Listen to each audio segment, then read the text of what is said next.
खबरदार बीआरएस गुंडलारा, खबरदार BRS एमएलएलारा,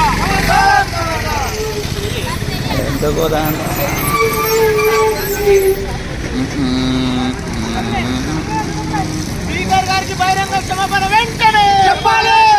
speaker గారికి బహిరంగ క్షమాపణ వెంటనే చెప్పాలి. మొన్న జరిగినటువంటి అసెంబ్లీ సమావేశంలో బీఆర్ఎస్ పార్టీ సూర్యాపేటకు చెందినటువంటి ఎమ్మెల్యే గుండ్లకంట జగదీష్ రెడ్డి గారు ఒక దళిత స్పీకర్ పట్ల అనుచితంగా మాట్లాడి నీ అనేది ఒక ఏకవచనంతో సంబోధించి ఒక దళితుని అవమానించడమే కాకుండా అతన్ని శాసనసభ వ్యవహారాల నుంచి సస్పెండ్ చేస్తే బీఆర్ఎస్ పార్టీ గగ్గోలు పెడతా ఉంది. గతంలో నువ్వు దళితులకు ముఖ్యమంత్రి ఇస్తాను మాట తప్పినావు. అదేవిధంగా నువ్వు దళిత ఉప ముఖ్యమంత్రి ఉంటే శేషన్ గన్పూర్ ఎమ్మెల్యే కడియం శ్రీహరిని కూడా నువ్వు బర్తరఫ్ చేసినట్టు చరిత్ర మీ బీఆర్ఎస్ పార్టీది. ఈ రోజు దళితులను కాపాడుకున్నటువంటి పార్టీ కాంగ్రెస్ పార్టీ. వారికి సముచిత స్థానం పార్టీలో కానీ ప్రభుత్వంలో అంటుంది.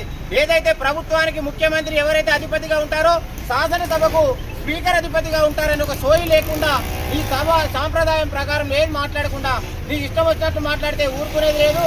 ఏదైతే తప్పకుండా స్పీకర్ మీద మాట్లాడినావో తప్పకుండా శాసనసభ వ్యవహారాలు ఈయన శాసన సభ్యత్వాన్ని కూడా రద్దు చేయాలని కాంగ్రెస్ పార్టీ పక్షాన డిమాండ్ చేస్తా ఉన్నాం. శాసనసభలో బీఆర్ఎస్ పార్టీకి చెందినటువంటి సూర్యాపేట ఎమ్మెల్యే గుంతకల్ల జగదీష్ రెడ్డి గారు శాసనసభ స్పీకర్ గౌరవనీయులు గడ్డం ప్రసాద్ గారిని పట్టుకొని వ్యక్తిగతంగా దూషించడం, అగౌరవపరచడం, ఏదైతే సభా మర్యాదలను మంటగలిపిర్రో దానికి BRS party working president KTR గారు జగదీష్ రెడ్డి గారికి మద్దతు పలుకుతూ ఈరోజు దళితుడైనటువంటి స్పీకర్ గడ్డం ప్రసాద్ గారిని అవమానించిన తీరు ఏదైతే ఉందో అది చాలా బాధాకరం.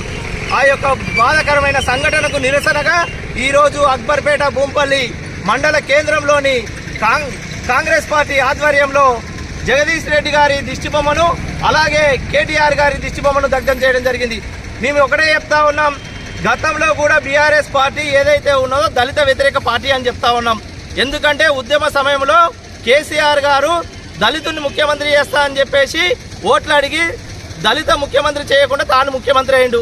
ముఖ్యమంత్రి అయిన తర్వాత కూడా దళితులకు 3 ఎకరాల భూమి ఇస్తా అని చెప్పేసి ఇయ్యలేని చరిత్ర, దౌర్భాగ్యమైన పరిస్థితి బీఆర్ఎస్ పార్టీది. అలాగే ఏదైతే ఉప ముఖ్యమంత్రిగా ఉన్న ఆ రోజు తాటికొండ రాజయ్య దళిత ఉప ముఖ్యమంత్రి ఉంటే రాజయ్య గారిని అకారణంగా సస్పెండ్ చేసిన చరిత్ర బీఆర్ఎస్ పార్టీది. ఈ విధంగా పోతే బీఆర్ఎస్ పార్టీ దళిత వ్యతిరేక పార్టీ. దళితుడైనటువంటి గడ్డం ప్రసాద్ గారు స్పీకర్గా ఉన్నారు, అధ్యక్ష స్థానంలో ఉన్నారు కాబట్టి అధ్యక్ష అని పిలవాల్సి వస్తుందని చెప్పేసి కేసీఆర్ గారు శాసనసభకు కూడా రాకపోవడం సిగ్గుచేటని చెప్పేసి తెలుపుతా ఉన్నాం. ఈరోజు